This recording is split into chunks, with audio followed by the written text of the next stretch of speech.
So Fable Esports and Empath will be our next match, match number 7. We'll be getting into the draft very shortly, but let's talk a little bit about the rosters. Yeah, the rosters.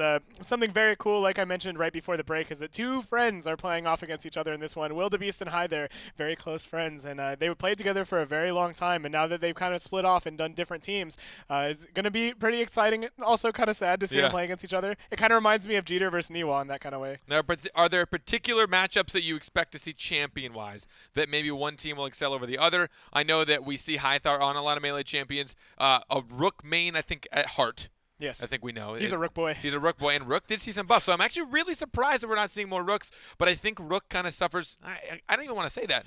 Rook might have kind of a lot of Freya where he just kind of has to go in and do his business and muck things up, but his in-cap I feel like is significantly stronger in what he can set up. I think the bigger deal is that the patch was just very recent. So a lot of That's these teams aren't feeling too confident in what is coming, or in the new strats that might possibly be brought out by this patch. They're still kind of figuring it out just as much as we are.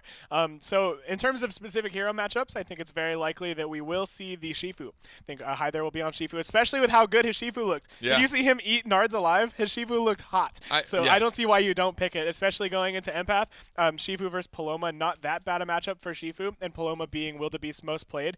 I think it's very likely we see that. Wildebeest might have a pocket pick, I imagine. If he sees that Shifu first before the support gets picked, then maybe he will avoid it and pick something else. Okay. Because, I don't know, I mean, we'll have to see how it pans out. But Alicia for Empath first, and we see Rygon. Okay.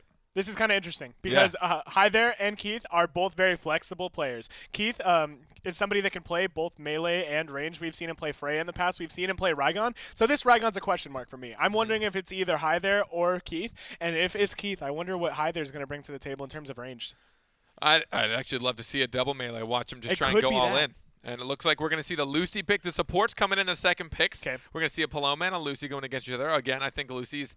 Wow. Now, she has her strengths and weaknesses. I think her strengths are very obvious and apparent. Yeah, but this does tell me that we won't see a double melee comp. Yeah. You don't want to play double melee with Lucy because what happens with double melee is you generally commit 2 characters very hard, and Lucy is not very mobile. She's not going to be able to get there and be with her team as much, so the Lucy pick tells me we will see a range character. At the fair point in Empath, I mean, a lot of melees can go with this. My brain's thinking Bago because I'd like to play with this team. I'm thinking Thorn. Thorn, there it is. Yeah, okay. You're right. Yeah. And we're going to see Ashka actually for the ranged on Fable. So are you thinking that it's going to be Hyther? I've seen Hyther play Ashka, and I know he has a very good Ashka. What I haven't seen him play very much of is Rygon. And I've seen Keith play a ton of Rygon, so I think we might see a role swap. Earlier on, we saw Keith play ranged and Hyther play melee. We might see the Hyther Ashka this time. Now, is there a reason you think for this change? Why is Hyther not going on Shifu? Because I think it's something about the Rygon matchup into the Alicia. Of course, we saw it early on. Alicia can have a pretty hard time if Rygon gets a good rotation going.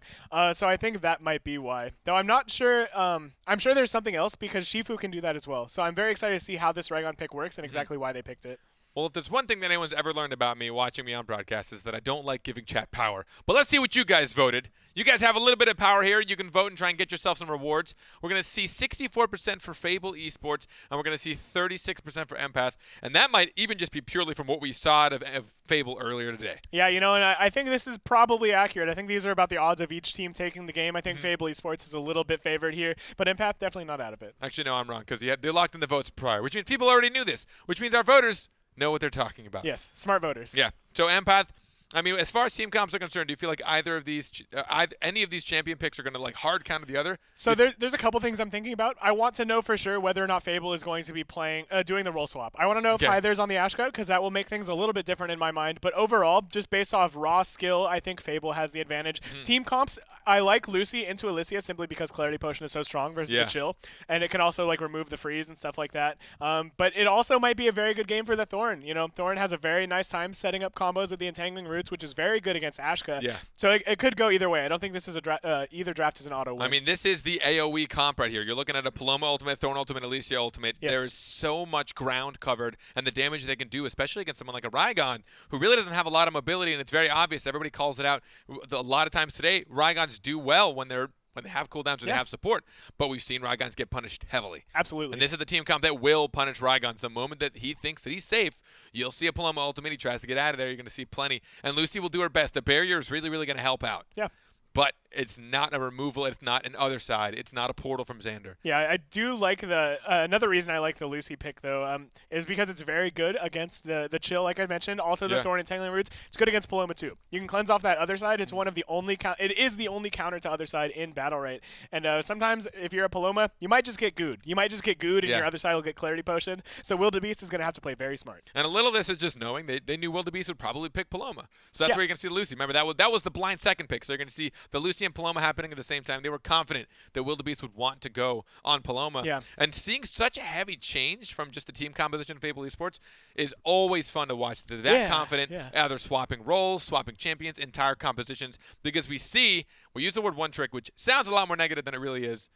It's a little bit negative, but we don't mean for it to be. Sure. But effectively, knowing that you can just completely change your composition and pierce through another entire composition that maybe would have countered you or you would have had a tough time with is just really awesome. So let's just get right into it. Let's see how they actually execute. Let's see who's got that melee role. Okay. Looks like Hi There. Hi There's going to be the one on Ragon. My name is Keith, also a very good Ashka player. I'm not too surprised that they aren't switching up this role simply because it's very hard to switch in between these roles. And I'm sure Hi There has a potent Ragon. So I like this. It makes sense. Another thing I like about the Ashka here is that there's going to be some nice setup with the Lucy. Of course, there's things like Petrify and the Volcano, stuff like that. Hi There, going to be able to throw up some easy in caps. There's going to be a lot of opportunities for My Name is Keith to get value off of his Volcano, his Q. What they're up against right now, two iframes pretty much. Yep. Right, not a lot on the side of their opponents. So Chalt has his spacebar, Augflosion has his spacebar, and that's about it. Right, they're going to rely on the other side. Panics. Right. Paloma has a good bit more, but Paloma is always your last target. Yes, Ashka is very good against Paloma too. He can just force out abilities just by M1ing her because his M1 does so much damage with Ignite. So we'll probably see My Name is Keith go on Wildebeest here. Opening up, let's see which team gets that first push in. Trying to land a couple of pokes. Hi There, knowing that Ragon does such a good job initiating, putting a lot of damage and mostly just building up energy. Look at Paloma already wanting to try and save other side for herself. Incapacitate, keeping Thorn at bay. Man, Wildebeest already getting pretty low here, and blue team has the easiest mid control. We see a nice Clarity Potion on the Entangling Roots, which secures the blue orb, or the blue team the orb. A nice chill from Alicia, gets some damage out though. The Panic going to be dodged by the Barbed Tusk. Really nice job here from Augflosion, but he then gets burst down so hard. And that Incapacitate on Wildebeest kept him so far away, which is what made it so difficult for him to find a way in there. We're going to see the goo. It does come out, followed by a Paloma ultimate to try and save them. Stroh's going to get punished here. They know that he has no more role because he used that ultimate. But the secure of the orb, again, Fable Esports, 2 orbs to none. Yeah, Fable with a beautiful understanding of the flow of the game, forces the Empath team out of mid and then take orb for themselves. And EX Space here from Augflosion comes out, but he's going to get no value off of the landing. A little bit unfortunate there. He tries to pull the Lucy. The Ashka ultimate going to come out. The Infernal Scorch is going to find a lot of damage. The Ice is the return, but he has the Molten Fist available. My Name is Keith is able to dash to the greens, and he's able to get away, but things are still looking so dicey for him. The Incapacitate again on the support. Hi There, just staying alive, but barely. No, he goes down. He took so much damage trying to retreat. Stroh wanted to get value in the goo, but he couldn't. Ultimate picked up now by Ashka, so he can potentially get a double kill if he can line this up. Wildebeest has the other side for himself and from his ultimate. Augflosion nearly has an ultimate. I don't know if Keith will be able to suck the cooldowns out that he needs to secure any ultimate kills. Yeah, I don't know about that one. It's going to be pretty hard. He gets a nice M2 onto Wildebeest, gets that Ignite going, but he's not able to farm up any more M1s. The Panic is used with the Molten Fist, so there's a bit of a lack of cooldowns here for the blue team, and then the Dead Roots after the roll. The barrier's available, but still the damage coming out. The Infernal Scorch is thrown on him. They might get him, but the Barbed Husk is available, and they get the kill. Oh, Augflosion actually goes down, but still, in a 1v2, My Name is Keith has no HP. I think he was about to try and get a Petrify there last second, but Empath are going to take another round, or sorry, the first round on to Fable Esports. A little bit of an opposite of what we would have expected. Not as much AoE damage a couple of times, but you can see it slowly build up over time. I think that round was a lot on the back of Augflosion's beautiful play. He got My Name is Keith very low and then pressured him and chased him down into that bottom left corner. And meanwhile, Hi There tried to trade 1v2 against Charlton Wildebeest in the far right, but wasn't able to do it. Got a little bit carried away, and then he had to go find his support because he spaced himself so far. And you mentioned it. Lucy doesn't have a lot of mobility, so that you will see the punish come through. Parry's now down. Hi There just walking into damage. Well, not to deal damage, I should say. In cap into the stun. Schalt now losing some max. Ooh, Bartusk finding some serious value. Yeah, really nice job from Ogflosion here. And My Name is Keith is just getting absolutely destroyed, already down to only 78 HP. He gets healed a little bit, but on the other side, Hi There's not trading favorably either. This Raygon pick simply not working out, Carpet. Not very well, but they might be able to turn it around potentially with an ult. No, Chalt's the one that has an ultimate. Here it is. Freeze for her. No value. Didn't even really use a whole lot of CC or mobility there either. Deadly Inject, Ogflosion. Oh, the triple. I love seeing that. Yeah, it was adorable, but it didn't get too much value. The Infernal Scorch is going to come out, but the Paloma ultimate is there to dodge it. Keith not too happy about that one, but a nice Volcano lands onto Ogflosion. Keith didn't even get the orb out of that, and again, Hi there. Wanted to find value. Spacebar and parry down, and Thorn knows it. He's got an ultimate as well. Will he find a kill? No! He wasn't able to get any value out of that. Maybe a tiny bit. Deadly Inject. Knowing Thorn's got nothing left. Hi there going in. Incapacitate. But the Q from Ashka was already used, so they can't line up that damage. But this is okay. Blue team able to back up and get the orb, which they desperately needed. They're still just a little bit behind. Actually, now pulling ahead. A good in cap coming out. Sets up a Volcano. Let's see it. There it is. The damage with the Dragon Palm. Let's go. Nice combo there out of Fable Esports to take this round. And Empath, they might be able to still find a kill here, but with Hi there being healed up back to full, it's looking unlikely. Wildebeest has an ult, but Schalt actually had to retreat out of it, but they get a kill. They get him. Raygon gets melted down, and now Ashka, knowing he wants to find value here, only one other side can be used. Things looking a little bit dicey here for Wildebeest as he just gets M1 down. He tries to heal up, but the last thing to kill him going to be the Clarity Potion. You don't see Clarity kills very often. I know people are big fans of being able to execute that. Well fought. Fable Esports fighting tooth and nail for that Empath. Getting that kill on Raygon was really big for them. Yeah, knowing they had to find the punishment. Yeah, they almost came back, almost found the kill on the Raygon, but Ogflosion just died off a little bit too early. And I don't mean to sound too excited, or maybe like I'm biased, but just these play by Fable Esports, very smart, very fun to watch, and the way they're coming back into these rounds is very impressive. But I want to give a lot, just speak to the other side. Ogflosion and Schalt working well together, really calling out when cooldowns are there, when Lucy has nothing left, whenever Hi there's gone too far in. Ogflosion, if you watch his space bars, they're insane. Yes. He's able to force a space out of Ashka and then still almost follow and get another one. Sometimes he actually does. Yeah, and as you say that, he gets a huge burst of damage out onto the Ashka and the Raygon. Great initial play from Ogflosion, but he's going to get in-capped, and that's going to slow his roll. Barbed Husk, he's actually walking in to try and get value in it, but the Dragon Palm, no reset on that one. Ooh, the pull coming out. They both teams want it, but Fable's going to get it with the Heavenly Strike. There it again. Look at how fast he is with that spacebar. Able to find Keith, knowing exactly where he is. Good other side to save from Volcano. Ooh, the ultimate here, it's going to be dropped, and it is going to find the stun, but he is able to get out. The barrier being used as well. The Paloma ultimate finding good damage onto Hi there, and things are looking pretty dicey for each team. They really are. The ultimate there for Ashka sitting there, but I don't know if it's worth it right now with the value of health that he has. It's super low. Red team secure an orb. That's huge. There's an ultimate knowing that Hi there has nothing left. The barrier will stop him. He won't get the pull, and now Hi there goes in. Ogflosion's got nothing left. He just used his spacebar. Now he's got literally nothing, but Hi there might die before he can get a kill. He does! Beautiful play here from Empath. They all target down Hi there once there's no parry, and they find the kill. My Name is Keith was close to an ultimate, but he doesn't get it soon enough to make a difference in this round, and really, really nicely played by Empath. Empath. Playing patient, playing long, really just waiting for Fable Esports to have nothing left, turning, and just dealing massive damage. You can see the value that Thorn is finding in his space and his pulls, and even his Barb Tusk. I literally watched him run in there.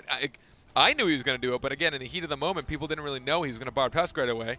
Looked like he was just staying confident, going in, trying to get some M1s. Barb Tusk got, I think, 2 or 3 hits off, and he had 2 nearby. Yeah, I really like the way Chalt's playing with him, too. We see Chalt throwing down a lot of AoE damage onto Ogflosion when Hi there commits onto him, and we're really seeing Chalt capitalize off of the aggression onto the Thorn. Oh, the early freeze on Stro is going to be really big potential to pull away. Another M2. Chalt finding so much damage. Ooh, Ogflosion down bottom with that double burrow, too. This is looking really good for the red team, Carpet. It really is early on. Almost getting Stro in the long M1, but he just can't find it. Stro, why Steve? But Keith, what happened to all your health? Yeah, Keith's just getting manhandled by Chalt up here. Chalt saying, what's up? How's it going, man? And he gets him so incredibly low. The roll's used as well, and Stro misses his panic. This is not looking too good for the blue team. No, but look at how low Ogflosion is. Barb Tusk is out, but he's got almost nothing. There's the burrow. He goes in. Can they turn and kill him? No, there's the other side. Smart. Keith has ult. Keith wants to do it. You can see it. He gets the stun, gets the other one, but the Paloma ultimate, it doesn't save him. Man, the beautiful panic from Stro to finish that one off. The orb is going to be secured by the blue team as well. And what a back and forth round. The ultimate from Alicia is not going to hit My Name is Keith through the wall. It is going to force out the Molten Fist, but this is looking pretty hard for red here. I don't think they can come back from this. They don't have the energy. They can't do the ult burst. Wildebeest lost his panic, lost his other side. Oh, he just had his other side. Apologies, I thought he'd done it a little bit later in the match. Ooh, nice in-cap aim from sick. High there. That was a really good flick. Finding the kill there, and the Volcano is going to be a little bit off the mark due to the timing, but High there still finds the kill with the Heavenly Strike. Which leaves Chalt left alone to fight until the bitter end. Maybe even kill himself. I gotta say, Carpet, going into this match, I thought it might be a little bit of a slaughter. Maybe I'm placing Fable a little bit too much on a pedestal here, but Empath is really impressing me by the way they're playing. Even though they lost that round, they were in such a dominant position for so long. And this is a very fun game to watch. I mean, you see two major styles, right? There are some teams that want to carve the match out themselves and some that want to react and then just kind of envelop it around them. Yes. You see Fable wanting to have control. They want to make this match theirs, so they're the ones that are trying to force out a lot of cooldowns, and Empath is watching it and just waiting for them to sink into their holes. Fine, you're going to use your spacebar, I'm going to punish you. And you can see it's a very heavy contrast, but it's working really well right now for Empath. I'd say that, but they're tied in rounds right now, 2-2. But this round, though, it is working out for him as they have a little bit of an HP advantage. They get a nice burst of damage on the High there. A good Panic Flask onto Alicia gets a big burst, and she's already down to about 2/3 max HP. High there wants to go in, but they're going to secure orb instead.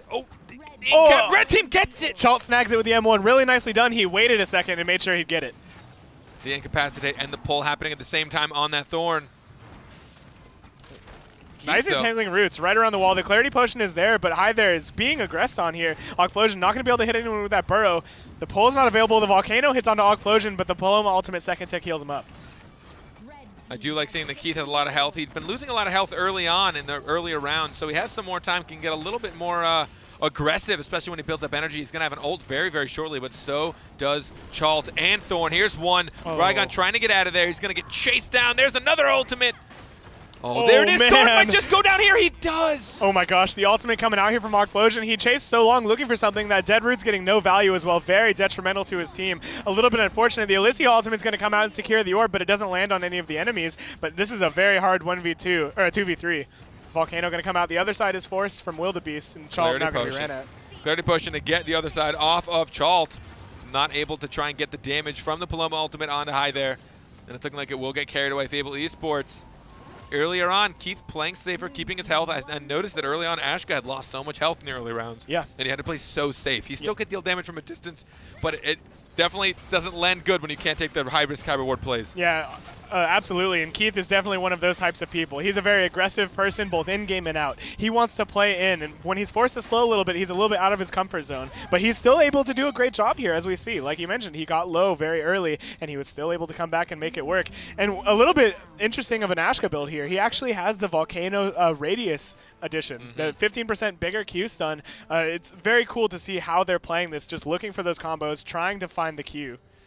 And there's a lot of, you could think about just in game mechanics alone, speaking of, okay, if you're going to take a radius, is it because you want to hit more or you want to hit more reliably, right? Yeah. It's like, if you're lining up and you know you're going to be lining up on hard CC, there's no point in doing range. Absolutely. Right? But in this team composition, you might see a couple of good incaps from Raygon, but overall, I think he just wants to split up and cause pressure. Yep. And I think it's a really good choice for him. I think so too. Great analysis. And then down here, we see him doing the same thing as he did before. He gets aggressed on and backs up. Really nice play from Keith. Very smart. Now, this punish onto Ogflosion is massive, Carpet. They literally just ate through that Bard Husk. Hyther did not even care. He just ate right through it, wanted the shield to be gone.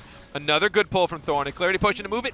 Blue team secure it with an Ashka M2. Yeah, really nice job there, and Ogflosion still so low. A nice combo onto the Paloma forces out the other side, but the other side prevents a lot of damage. The Infernal Scorch here is being dumped onto the Paloma. Everything, a beautiful panic from max range from Stro too, and blue team is just running over red. Empath has nowhere to go.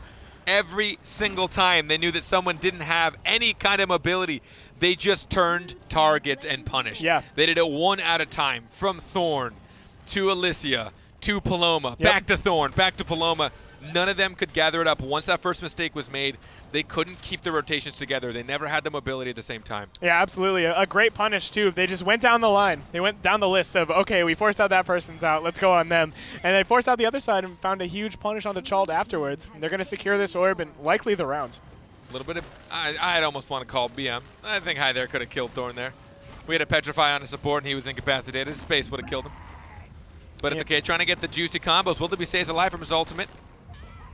Ooh. Not long, though. Wildebeest going to go down as is Ogflosion. And it's very cool to see this. So a sign of a very good team is to be shaky in the early rounds and then make the adjustment. And it's generally who adjusts better in playstyle that ends up winning these games. And Fable Esports really proving their worth here, showing that they can make these adjustments that they need to. And they've been looking pretty dominant in these last couple rounds, even when in the early rounds it looked like they didn't really know how to play. So when I spoke a little bit about that kind of macro play style of whether you want to control the game or you want to try and just envelop somebody in their mistakes and in your way to counterplay them, this is where it's going to get really difficult because Empath, I think if you're sitting too much and you're waiting around too much for cooldowns to get used, you're not going to have a lot of control, and that's when you notice that they weren't able to keep their rotations together. Yeah, but absolutely. Potential final round right now. Fable Esports on round point.